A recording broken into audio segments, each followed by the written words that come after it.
Sa kabila ng maraming challenges, How are you? How are you? ngumiti at maging grateful. La la la la la la la. It's really a great and wonderful day. Matamis ang buhay. Mahirap man o masaya, Ang ganda-ganda ng ating mundo. laging may pag-asa dahil matamis ang buhay.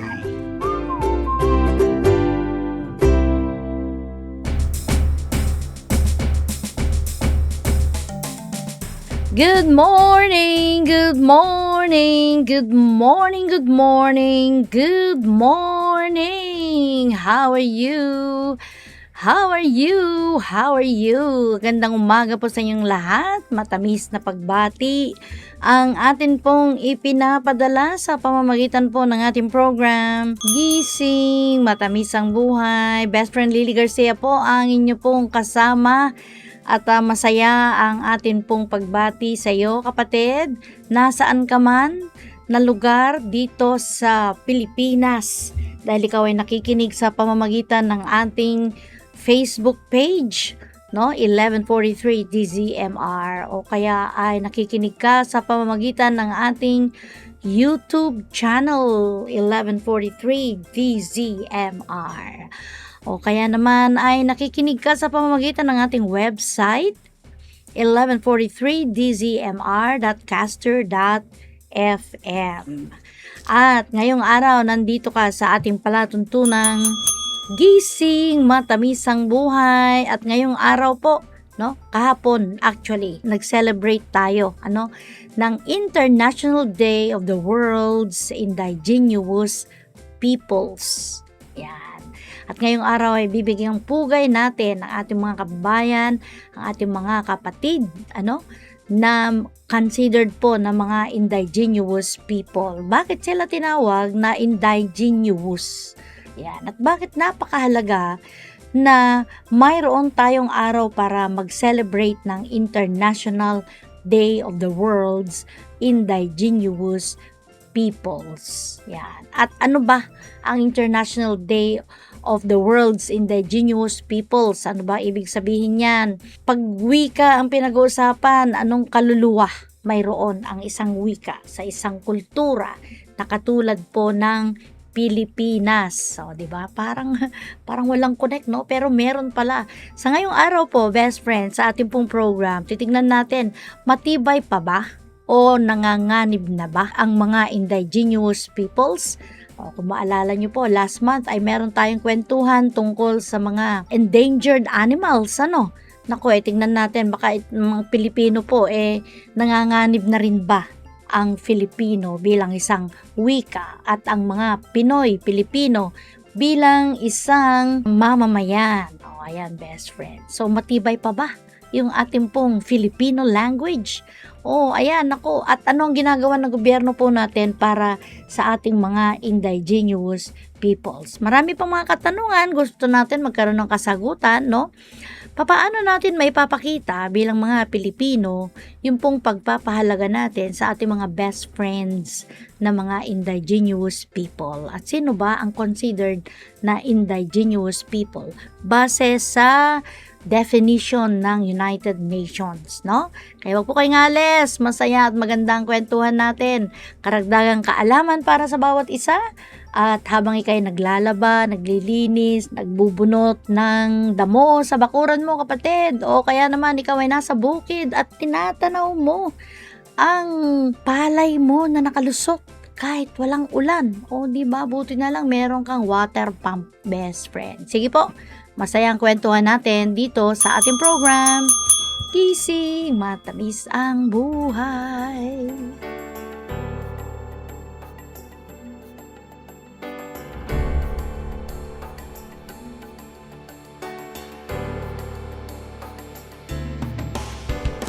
Every tribe and every nation praise Him. Every race and every tongue praise Him. Let us gather by His word. Let us stand and meet the Lord. Every tribe and every nation praise Him.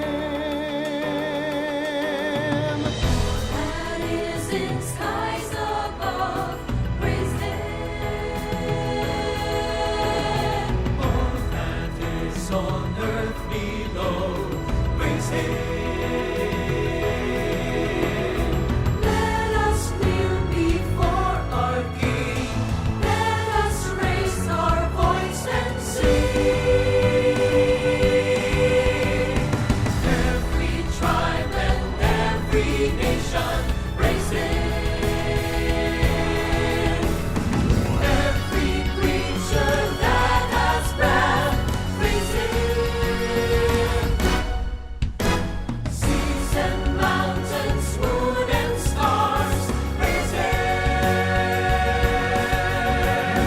Let us bow before our God. Let us worship Him in love. Every tribe and every nation, praise Him.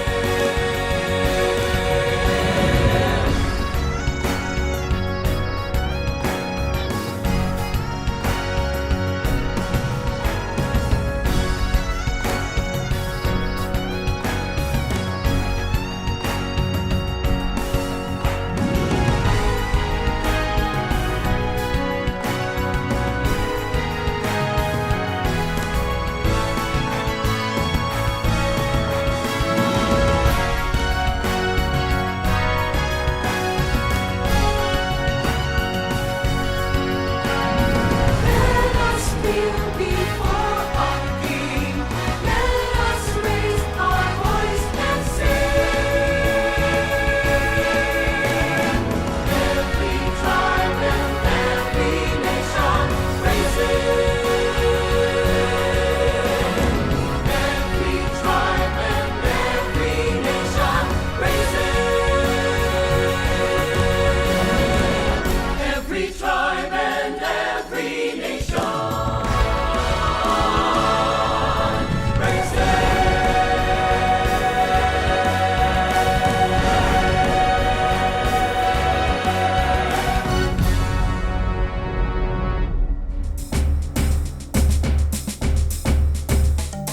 Patuloy tayo sa ating pong program, Gising Matamis ang Buhay.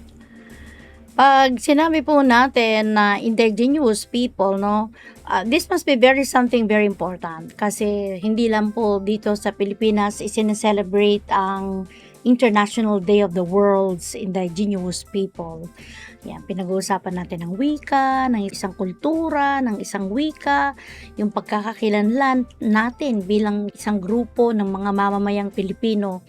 Binibigyan po natin ng kahalagahan, yung pong mga katutubo sa Pilipinas. Ayan, so ganon ang ating pong purpose. At gusto natin sa pamamagitan ng ating program ay magkaroon tayo ng better understanding bakit mahalaga na bigyan natin ng recognition ang mga indigenous people.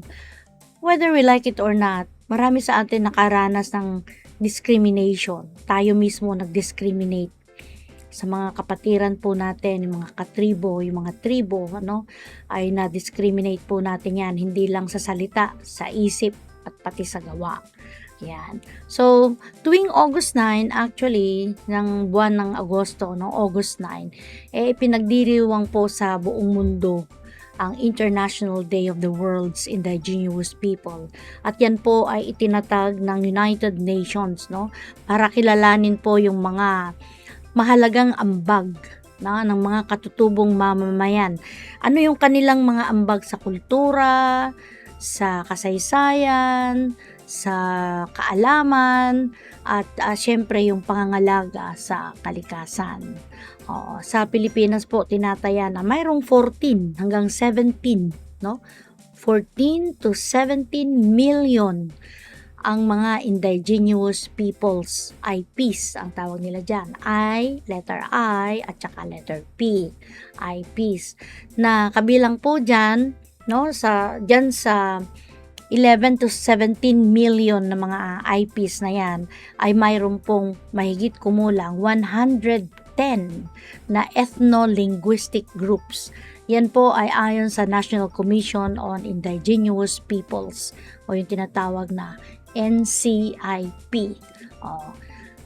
Pag sinabi po nating indigenous peoples, ito po yung mga Yan, mga Ita. Marami po yan sa Sierra Madre, no? Mga Aita. Yan, Aita, yung isang tawag doon, no? Ifugao, diyan po sa Ifugao Province. Kalinga, diyan po sa Kalinga Province. Ibaloy, naku, hindi ko alam kung saan ang Ibaloy, parang sa Mindanao yata. Ay, hindi ko alam, talaga promise. Bontoc, sa Bontoc, Mountain Province, no? Tiboli sa Mindanao, Manobo, Bagobo, Gadang, hindi po Gaddang, Gadang, Ibanag, Yogad, Isneg, Ivatan. Naku, marami tayo niyan, best friend. Yung pong mga Yogad sa Itiage, mga Gadang sa Kawayan, Ibanag sa Reyna Mercedes, at marami pa ring Ibanag sa ibang mga bayan ng Isabela, no? Pero ini-specify lang natin yung yung mga Yogad, yung mga Isneg, Ivatan sa Batanes naman po. So, ilan lamang po yan sa mga katutubo na sila yung mga ingat yaman po natin. Sila yung nag-iingat ng kasaysayan natin, yung tradition natin, yung kultura, yung sining, yung karunungan, at tungkol sa kalikasan. Yan. So, hindi natin pwedeng baliwalain ang mga indigenous peoples po natin dahil sila ay kasama sa kasaysayan ng atin pong bansang Pilipinas. So, yung pong mga katutubo na yan, hindi na lamang po nasa kabundukan. Sa totoo lang, marami na po tayong nakakasalamuha na mga mamamayan na indigenous people. I know na sa Kawayan mismo, ay mayroong isang kumbaga parang department, no, ng indigenous peoples, at meron pa silang representative, no, may representative sila na indigenous people din to represent them in the council. Yan, hindi po sila ibinoboto, sila ay ina-appoint bilang parte ng council. If I remember it right, siya talaga si Jong Gapasin. Yan, siya ang representative ng IPs sa Kawayan City po, no? So, ganon ang nakikita nating scenario. So, yung pong ating mga indigenous people, sila actually yung kaluluwa ng isang kultura. Anong ibig sabihin yan? Sabi po ng mga experts, no? Ng mga experts. Hindi po ako expert, sabi po ng mga experts. Sabi po nila, ito ay base sa mga pag-aaral, na ginawa United Nations, National Commission on Indigenous People, yung mga grupo na yan. Ang sabi po nila, kapag namatay ang isang wika, nawawala rin ang isang paraan ng pagtingin sa mundo ng isang grupo ng mga mamamayan. So, pag sinabi po nating wika, hindi lang po yan salita, no? Hindi lang salita. Yang wika na yan ay nagkukwento ng kasaysayan, pananampalataya, kung paano mag-worship ang mga tao, kung paano yung mga traditions, no? Ano yung mga kaalaman ng mga mamamayan na yan, at paano sila nakikilala, o kaya yung tinatawag na pagpapakilanlan. O ayan, best friend. At ayon po sa UNESCO, no? Mahigit sa 40% ng mga wika sa mundo, ayun, extinct, hindi naman extinct, pero nanganganib mawala. So, hindi lamang po mga endangered animals, no, ang nawawala, kundi kahit po ang wika. Maraming wika sa mundong ito ang nawawala. I remember, meron akong nabasang isang article. Sorry, hindi ko sinave, no? Pero, pag namatay ang pinakamatanda, no, na mamamayan, na nakakaalam ng wika na yan, pati po yung wika mismo namamatay kasi hindi na isalin lahi. Kunwari Ilocano, no? Ilocano, isang dialect. Tapos, di ba napansin niyo yung mga Ilocanong parents? Ako, ang parents ko Ilocano dalawa sila. Pero kaming mga anak, marunong pa kami mag-Ilocano. Marunong kami. Kasi first language namin ang Ilocano. Nagkukunwari lang po akong Tagalog. Pero ang una kong language talaga ay Ilocano. Kaya lang, through the years, dahil nung nag-aral kami, hindi ginamit ang Ilocano sa loob ng classroom. Ang mga libro po namin noon, English, no? American books, nung ako nag-aaral. Pagdating ng high school, ang libro lang namin na Filipino ay Filipino. Lahat na ng subjects namin, English na. Pagdating ng college, Filipino din lang ang salita, no? Tapos, dahil kami nga ay nagkukunwaring Tagalog, para hindi tawagin na taga-Baryo. Kaya, paglabas namin ng bahay, Tagalog ang gamit namin, di ba? Filipino. At yan ay na-carry namin hanggang sa aming pong pagtanda. At fast forward, nung kami ang nagkaanak, ako ang nagkaanak, kinakausap ko ng Ilocano yung mga anak ko, pero hindi sila ganun kagaling magsalita ng Ilocano. So, nakita mo na, best friend, na unti-unti sasalin lahi dahil hindi na ituro ng tama at madalas na hindi naririnig ng mga bata yung mga dialekto na yan, nakakalimutan nila at hindi nila naintindihan. Kaya ngayon, pag sinabi mong Sangapulo, yung kamangalati Sangapulo, hindi nila naintindihan yung Sangapulo. Pagluto ka, yes, naintindihan nila yon kasi may halong luto Tagalog, di ba? Pero yung ibang mga Ilocano na hindi na nila alam. Kahit pa yung ramay, mata, alam nila yon. Agong, baka hindi pa nila alam yung agong, di ba? So, yung sa pamamagitan ng salinlahi, maaaring hindi na ilipat ng tama yung dialect. Kaya kapag yung population naubos yung mga tao na marunong magsalita ng dialekto na yan o ng language na yan, pati po yung dialect namamatay, nawawala.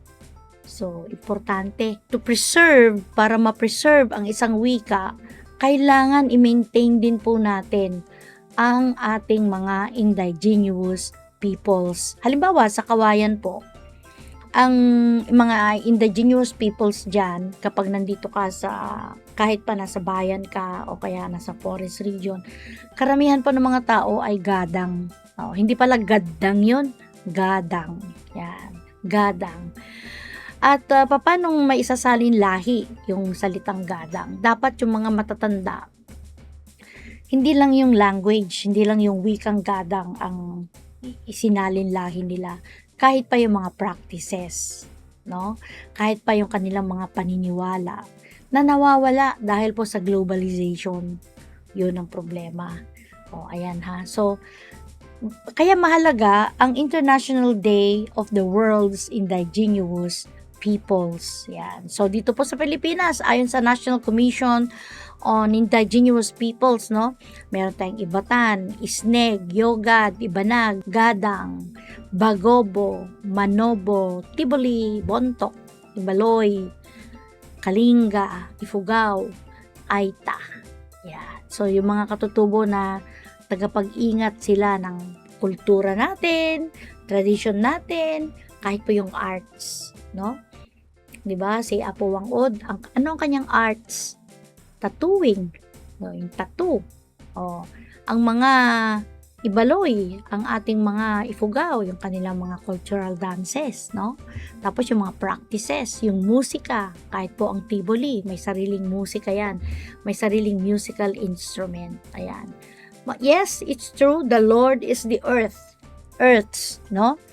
Ang Panginoon, ang lupa ay sa Panginoon, at ang buong naron, ang sanglibutan, at silang nagsisitahan doon ay sa Panginoon. Ngayon, tignan natin, mamaya po sa pagbabalik natin, titignan natin ano yung kaluluwa ng isang kultura.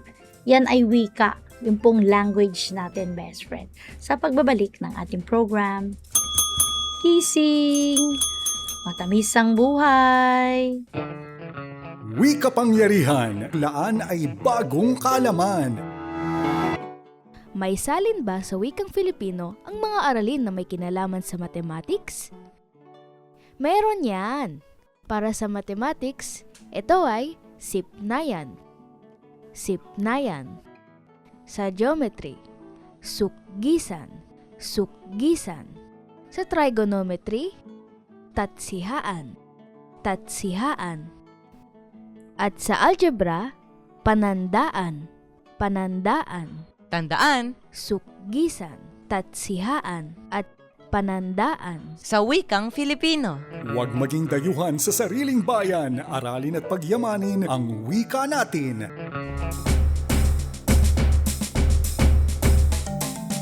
Tuloy tayo sa ating pong program, Gising Matamisang Buhay. Pinag-usapan pa rin po natin ang International Day of the World's Indigenous People. At yan po ay kahapon. At dahil wala po tayong program kahapon, ngayon natin pinag-uusapan.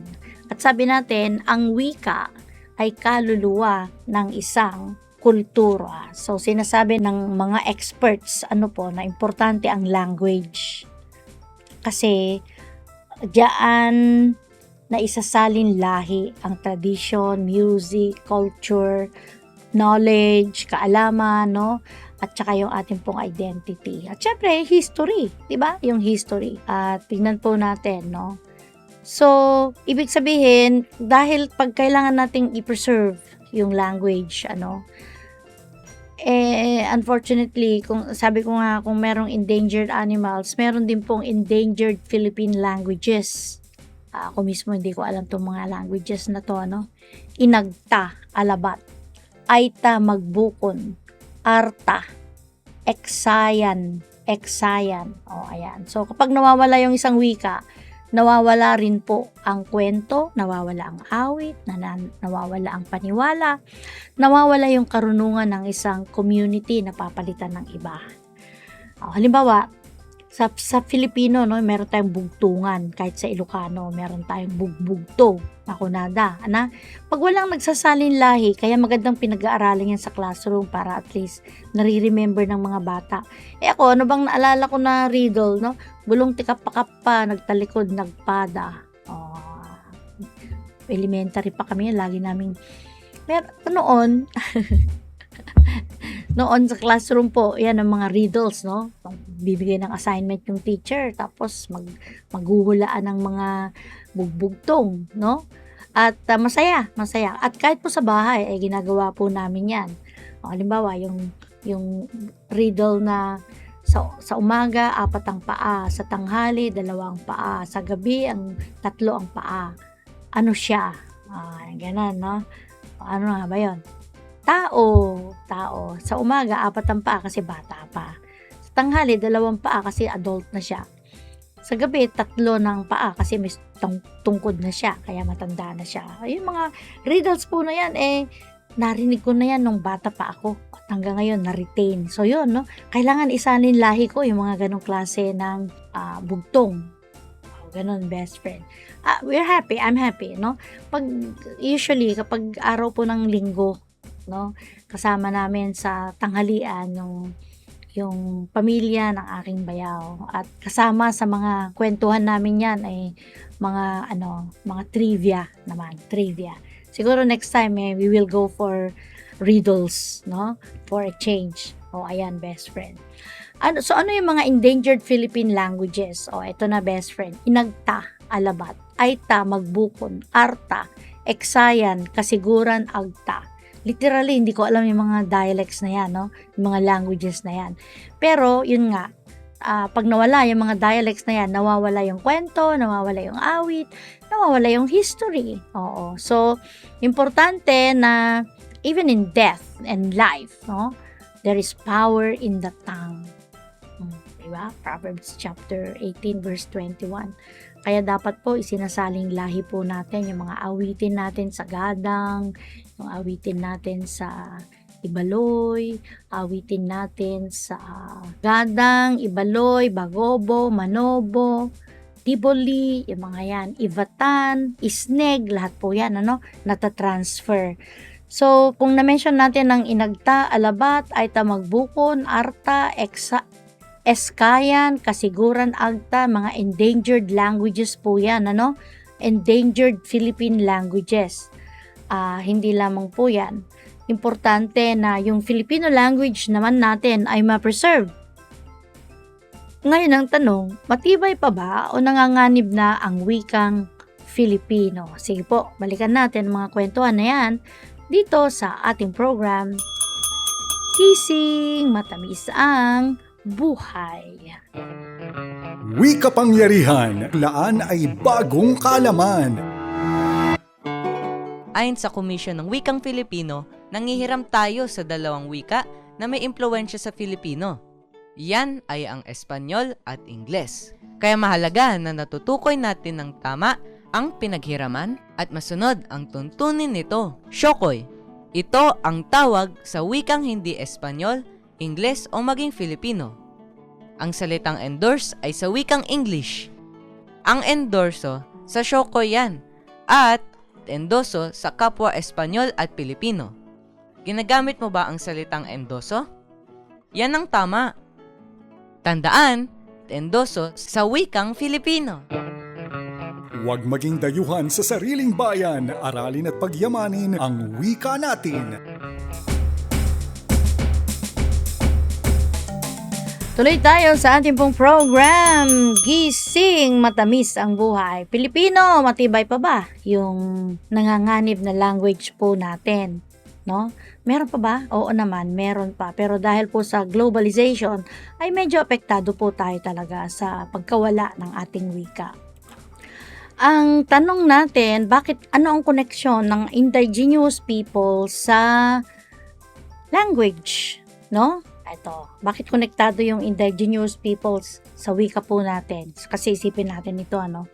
Kapag nawala yung isang wika, hindi lang po salita ang nawawala. Kasama dyan nawawala kasaysayan ng isang tribo. Yung history, kasi wala nang magkukwento, no? Yung mga alamat, yung mga kwento ng kanilang mga ninuno, wala nang magkukwento kasi patay. Walang nagturo.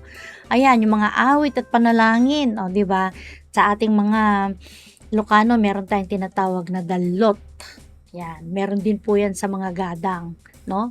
So, pag walang nagsasalinlahi, nawawala. Walang nagtuturo ng tradition, walang nagtuturo ng kaugalian, mga practices, mga kaalaman sa paggamot, no? Gamit ang mga halaman, gamit ang mga dahon, mga herbalist, no? So, kahit po yung paraan ng pagtatanim at pangangalaga sa kagubatan, meron sila eh. Kaya nga pag pumunta ka sa dyan sa Subic, meron pong team building na pwedeng gawin dyan, na iikot kayo sa isang area, magti-team building kayo, magluluto kayo ng kanin gamit ang buho, magluluto ng sinigang, tinola, gamit ang buho rin ulit, yung gagamitin, mga ganon na klase ng pagluluto. So, kahit pa yung pong pananaw ng mga tao na yan tungkol sa Diyos ay mawawala. Hindi natin malalaman.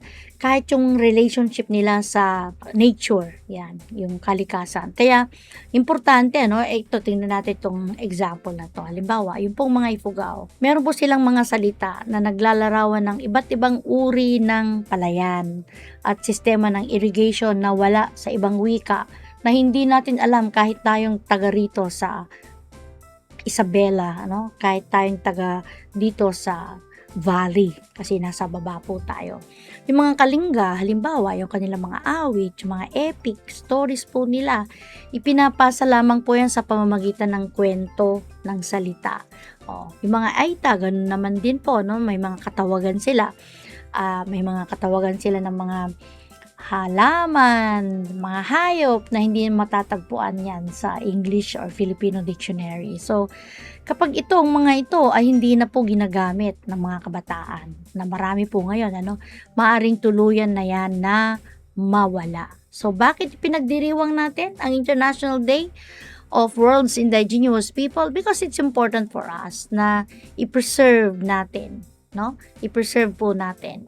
At panatilihin po nating matibay, matatag ang koneksyon po natin kung ang pinag-uusapan ay indigenous peoples. Kasi meron po tayo niyan. Hindi pwedeng wala sa Pilipinas. So, ano naman ang koneksyon nito, sa kultura? Yun na nga, nasabi na natin kanina, dapat mamanatili na kilala ng mga Pilipino yung kultura na pinanggalingan natin mula sa mga indigenous peoples na yan.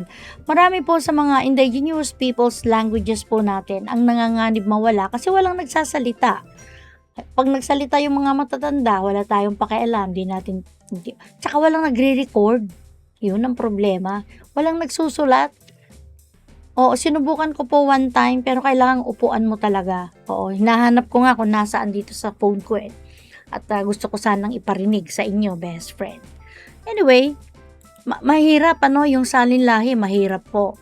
Ngayon, ano yung koneksyon sa kultura? Ayon po sa UNESCO, doon po sa 40%, mahigit kumulang 40% ng mga wika sa buong mundo nanganganib na maglaho. So, karamihan po dito, mga wika na ginagamit ng mga indigenous people, hindi na isusulat, ginagamit lang sa salita.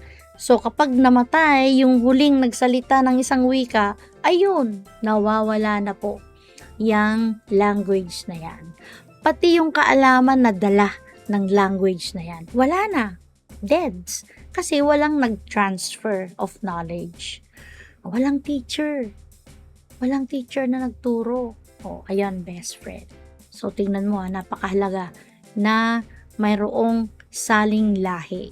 Importante ang mga teachers kahit po sa pag-transfer ng knowledge ng tungkol sa mga indigenous people group. Sige po, balikan natin ang mga kwentuhan na yan dito sa ating program, Gising Matamis ang Buhay. Wi Kapangyarihan, laan ay bagong kaalaman. May salin ba sa wikang Filipino ang mga termino ngayon na may kinalaman sa teknolohiya? Mayroon naman. Ang salin ng salitang technology ay aghimuan. Aghimuan. Microphone naman ay miktinig. Miktinig. Headset, pangulong hatinig. Pangulong hatinig. Huwag maging dayuhan sa sariling bayan, aralin at pagyamanin ang wika natin. Paalalang hatid ng inyong FEBC. Nagsasahing papawid mula sa Santiago City, Isabela. Tampok ang iba't ibang wika at kultura. Nagpapahayag ng mensahe ng pag-asa mula sa Panginoong Hesukristo. Ito ang 1143 TZMR, your Missions Radio.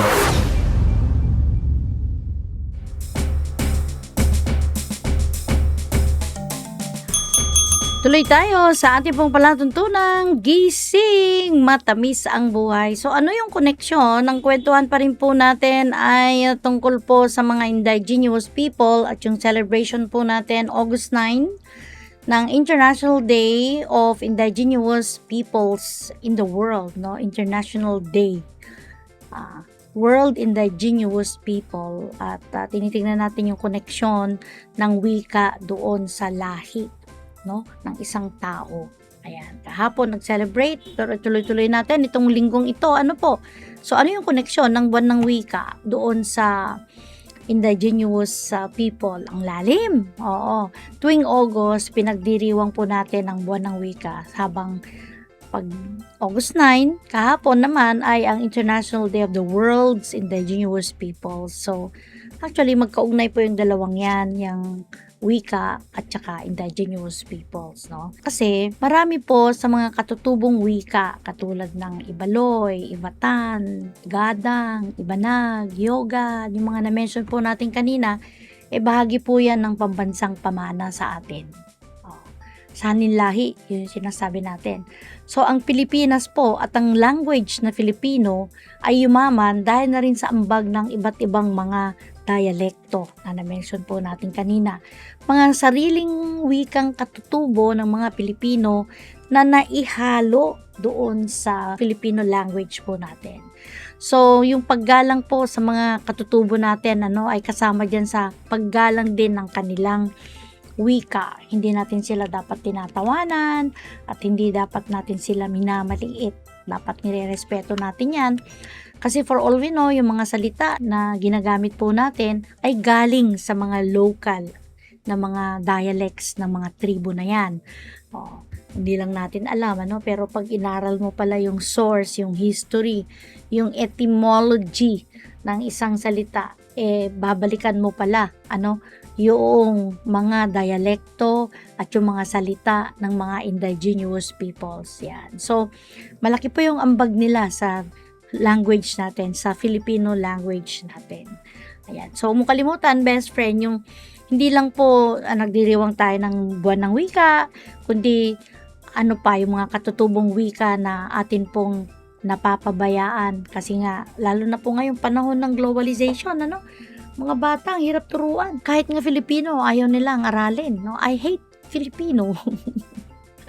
I hate Tagalog. Ako minsan naguguluhan ako. Di ba? Siguro kayo din, ano? Yung nanay Ilocano, yung mga anak English kung mag-usap. O, pag naghalo na yung pag-usapan nila, medyo naguluhan ka na kasi sabi ko, bakit ba nag-English itong mga batang to Pilipino tayo. Sometimes we blame the parents, pero kung minsan ay yung globalization, malaking issue po yan. At yan ang dadala ng mga iba't ibang mga interpretation ng mga bata kapag ang pinag-uusapan na ay yung pong yung kasarinlan yun, at saka yung salinlahi. Pero ano ba ang sinasabi ng Bible tungkol sa iba't ibang wika? Balikan po natin yan dito sa ating program, Gising Matamis ang Buhay. Wika Pangyarihan, laan ay bagong kaalaman. Alam mo bang mayroong kabuoang 130 wika ang mga isla ng Pilipinas? Subalit, ang nakakalungkot ay 4 na po sa mga ito ay nanganganib ng maglaho o malimutan. Halimbawa na lamang nito ay ang mga wikang Altamanobo, Kalamansig at Manide. Oh, alam nyo ba yon? Ako rin hindi Kapag nawala ang isang wika, ibig sabihin nito, mawawala rin ang mga makabuluhang tradisyon at karunungan na nakakabit sa wika. Para ma-preserve, naglunsad ng kauna-unahang program para sa language revitalization sa Pilipinas, kung saan katutubo ang nagtuturo ng wika, kultura, kanta at sayaw. Huwag maging dayuhan sa sariling bayan, aralin at pagyamanin ang wika natin. Paalalang hatid ng inyong FEBC.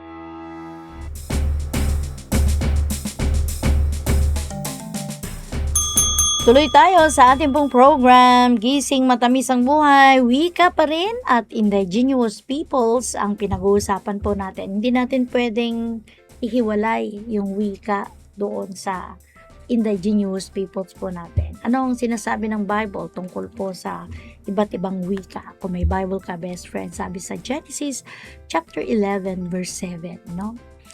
Ang Panginoon mismo ang siyang lumikha ng iba't ibang bansa, iba't ibang wika sa iba't ibang mga bansa. Anong sabi sa Genesis 11:7?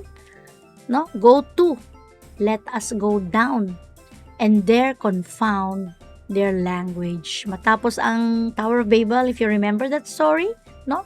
Nagkaroon ng iba't ibang mga wika ang sanlibutan. Kagagawan ng Panginoon yan.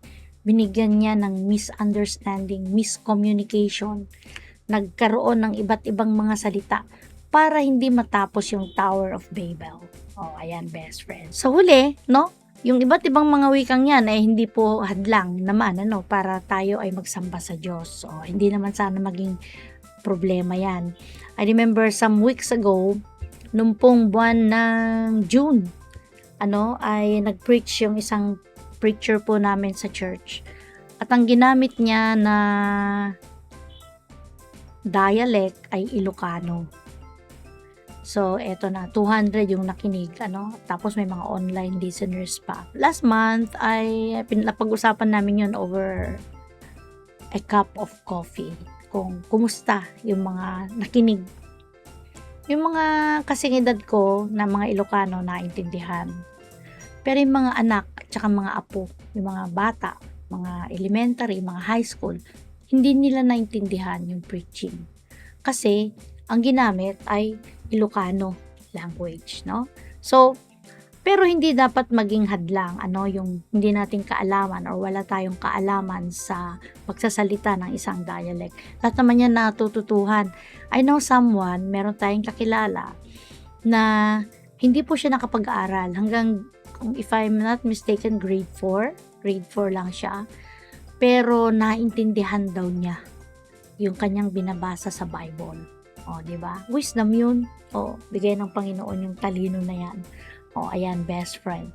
A great multitude of all nations and kindreds and people and tongues stood before the throne. Revelation chapter 7 verse 9. So, napagandang picture po, na sa langit, ang mga tao, kahit iba-ibang mga dialects natin at iba-ibang mga language po natin, iba-ibang ang bansa natin, ibang lahi, ibang lipi, ibang wika, sama-sama tayong magsasamba sa Panginoon pagdating ng araw. Ang galing, At pinapakita po rito yung kahalagahan ng Diyos, yung pagkakaiba ng ating pong dialect. Merong panghuhugutan ng praise and worship na nagkakaintindihan pa rin po tayo lahat. O, di ba?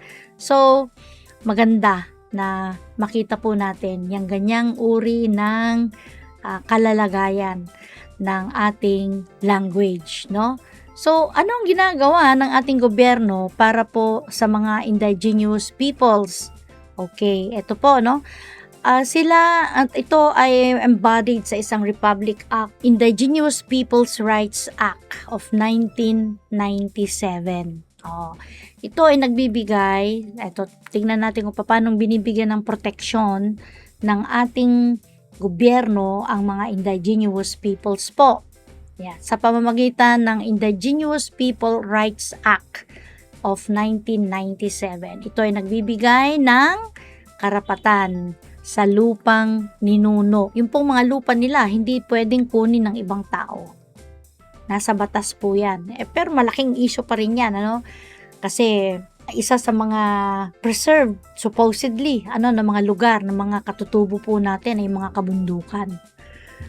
Pero anong ginagawa sa Sierra Madre? Ayan po, pinaglalaban ng mga indigenous peoples ng Sierra Madre, yung kanilang tahanan, yung kanilang area, preserved area. Meron din po sa Subic, nakalimutan ko na kung ilang hectares yung sinabi sa amin, ng isang tour guide. More than 200 ba o 2,000 hectares yung preserved area, So, meron po silang karapatan sa lupang ninuno. Tribal land ang tawag doon. Meron silang karapatan sa kultura nila. Hindi pwedeng papalitan natin, hindi pwedeng siraan natin, hindi respeto dapat, At meron din silang karapatan para mag-aral. So may mga scholarships po yung kanilang mga anak upang sila po ay makapag-aral na mabuti.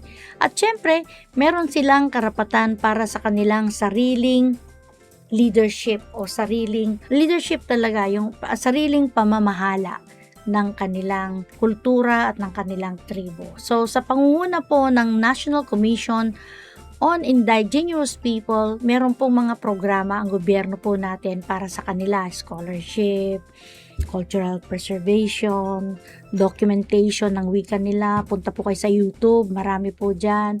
Protection ng ancestral domains nila. Yan na yung sinasabi natin kanina, community development. So, mahalaga ang mga katutubo kasi sila po yung tagapag-ingat ng kagubatan natin. Kasi yan ang kanilang setting eh. At sila rin ang tagapangalaga ng biodiversity. Ayan. So, para hindi sana mawala, yung ating mga, wala sanang endangered animals. At sila rin, basically, ang tagapagmana po ng sinaunang kaalaman, hindi po tayo.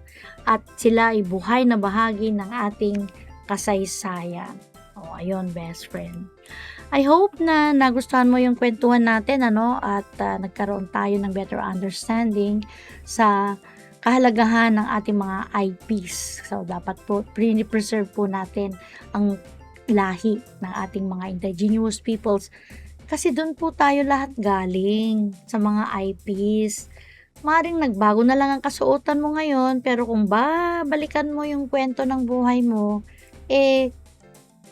doon ka makukuha. Ako, hindi confirmed, pero sa itsura ko, at sa itsura ng mga magulang ko, at sa itsura ng aking lolo at lola, ang lahi ko ay galing sa tribal, indigenous people. Maaring galing Baguio, mga Igorot, kasi yung lola ko maliit, singkit, maputi. Mas maliit pa sa akin yung lola ko. Pero siguro may lahi din akong Kastila. Kasi yung lolo ko naman, matangkad, guwapo. Hindi talaga totoo. Ang sabi nga nila, yung apelyido namin dati daw yun Rivera. Pero pinalitan. Yung V, ginawang 2 L. Yun. So, nagbago yung apelyido namin. Kasi walang trace. Sinubukan na namin i-trace yan hanggang 19 something lang, 1910, 1920 lang yung apelyido namin. So, yun ang kwento, base sa mga papel na galing sa yung mga records ng mga sumakay sa barko na pumunta na galing ng Pilipinas sa puntang Amerika. Ibang kwento na naman yun, best friend, no? Pero indigenous peoples pa rin ang pinanggalingan po natin. Hindi pwedeng wala tayong pinanggalingan na indigenous people. Yun lang, period. Opo. So, ayan ha, best friend, I hope na nagustuhan mo yung kwentuhan natin dito sa ating program, Gising Matamis ang Buhay.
Pagbati Corner! Nice nating batiin ang ating pong mga best friends na taga Asipulo, Ifugao. Ayan, ako, good morning po sa inyong lahat. Matamis na pagbati ng isang magandang umaga. Best friend Chofilo Neke, Sunny Liwan, Manuel Naabo Jr., Donna Dagya, Magdalena Neke, Novi Bakyawan, Kristen Pugoen, Jan Chris Neke, Evelyn Gabul, Victor Binawihan, Jerry Hultino, Pablo Nayuhain. Ayan, ang gandang umaga po. Ganun din sa ating best friend, Calexto Antonio, ng Nanlapunan, Namal, Asipulo, Ifugao. Yung iba po ay taga ng Katenge, Nanal, Asipulo, Nanlapunan, Lebeng, Namal, Asipulo, Nanlapunan. Ayan. At mga best friends po natin na nakikinig sa pamamagitan ng kanilang PM Radio. Good morning po sa inyong lahat. Matamis sa pagbati at matamis sa pagbati rin. At salamat kay JM, kay Janine at kay Val na kasama po natin sa tech team po natin. Naririnig niyo po ako kahit wala ako dito. O, diba? Yan ang technology. Ayan. At sana ay maging masaya po tayong lahat na nakikinig sa atin pong program. At bigyan natin ng respeto ang ating mga tagapakinig. Ayan, na mga indigenous peoples dito sa ating program. Gising, matamis ang buhay. You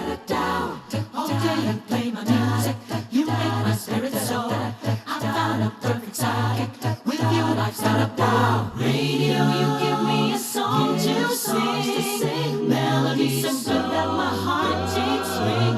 Bosom buddies, best friends from beginning to end. My radio, my radio. Bosom buddies, best friends from beginning to end. You and I.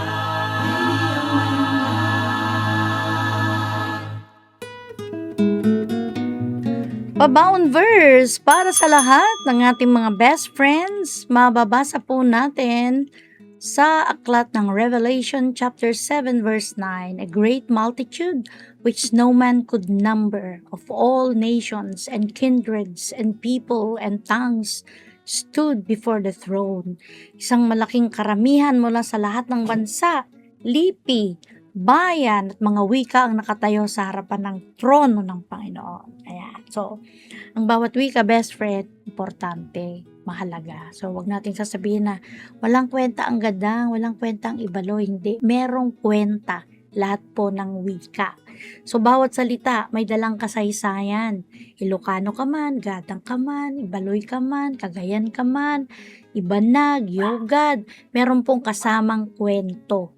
Yan. At ang mga katutubo po ang kayamanan ng ating bansa. 'Di ba? Pag tourism ang pinag-uusapan, ano ba yung mga pinapakita natin sa kanila? Sa totoo lang, naka-costume sila ng mga tribal costumes, 'di ba? So ibig sabihin mahalaga.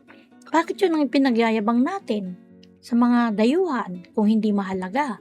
O, 'di ba? So yung katutubo po, kayamanan ng isang bansa. So hindi sila bahagi lamang ng nakaraan, kundi sila ay mahalagang bahagi ng kwento, ng salinlahi, ng mahalagang bahagi ng kinabukasan ng ating mga kabataan. Yung pong pagpapahalaga sa kultura ay pagpapahalaga sa kalikasan at pagpapahalaga ng may likha, no? Yung may likha, at yan ay ang ating Panginoon. Yung pong pagkakaiba ng mga tao ay bahagi ng magandang disenyo ng Diyos para sa atin.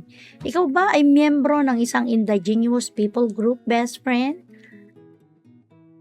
Kung ikaw, kailangan mo rin ng isang tagapagligtas na katulad ni Kristo Jesus, at sasamahan kita sa isang maikling panalangin ngayon at siguraduhin mo na ikay mananalangin at taakuin mo na ang prayer na yan ay para sa iyo. Ililid kita sa isang maikling prayer at kilalanin natin si Kristo Jesus, hindi lamang bilang tagapagligtas natin, kundi siyang nagbigay sa atin ng powers, best friend, para magkaroon tayo ng magandang kalalagyan pagdating ng araw. Mag-pray tayo, kapatid. Salamat, Panginoon, sa oras na ito nalaman ko na ako isang makasalanan at humihingi ako sa inyo, Panginoong Hesus, ng kapatawaran sa lahat ng aking pong mga nagawang pagkakasala.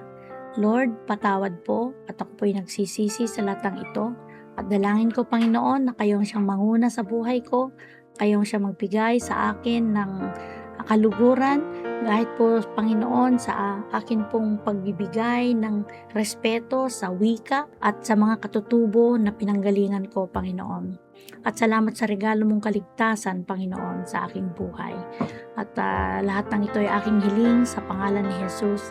Amen. Sa mga salitang yan, nais nating tapusin ang ating program. Thank you so much for listening. I'm your best friend, Lily Garcia, nagsasabi po sa ating lahat. It's really a great and wonderful day. Ang ganda-ganda ng ating mundo. Ang hardin ng daigdig, ang lawak, ang lawig, ang ganda, ang ganda, ang ganda. May puti, may pula, may lunti, may ginto. Ang ganda ng mundo. Ang ganda ng kalikasan, yamang uri, umaapaw. Dapat nating alagaan, kupkupin araw-araw. Ang hardin ng daigdig, ang lawak, ang lawig, ang ganda, ang ganda, ang ganda.